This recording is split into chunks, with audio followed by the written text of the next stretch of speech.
మంత్రి ధర్మేంద్ర ప్రధాన్ రాజీనామా చేయడం ఇది విద్యార్థి యువత యొక్క పోరాట విజయంగా మేము భావించడం జరుగుతుంది. గత నెల రోజుల పాటు దేశవ్యాప్తంగా పెద్ద ఎత్తున విద్యార్థులు యువకులు ఆందోళన చేస్తుంటే ఇప్పటి వరకు కూడా పట్టించుకునే ప్రభుత్వం ఈరోజు పోరాట ఫలితంగానే కేంద్ర విద్యాశాఖ మంత్రి రాజీనామా చేయడం జరిగింది.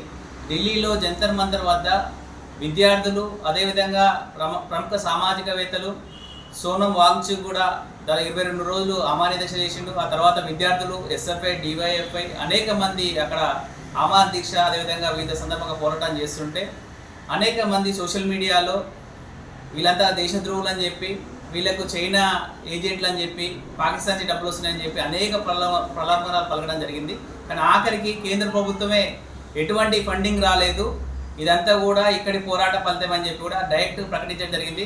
ఇదంతా కూడా ఇక్కడ అనేక విధాలుగా తప్పుడు ప్రచారం చేసే వారందరికీ కూడా ఒక చెప్పదెబ్బలు లాంటిది.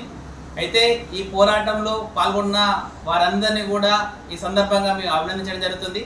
పోరాటం అనేది ఎప్పటికైనా విజయం సాధిస్తుంది. ఒకరోజు వెనుకైనా ముందైనా గత నెల రోజుల పాటు అనేక ఇబ్బందులు వచ్చినా కూడా పోలీసులతో లాఠీ దెబ్బలు తిని విపరీతంగా రక్తం ఒడినా కూడా విద్యార్థులు కూడా చెల్లచెదరు కాకుండా అక్కడనే ఉండి ఈరోజు విద్యార్థుల కోసం న్యాయబద్ధంగా నీట్ పేపర్ లీకేజీ దానికి సంబంధించిన పోరాటంలో కేంద్ర విద్యాశాఖ మంత్రి ఏదైతే రాజీనామా ఉందో ఇది ఒక మొదటి విజయంగా మేము భావించడం జరుగుతుంది.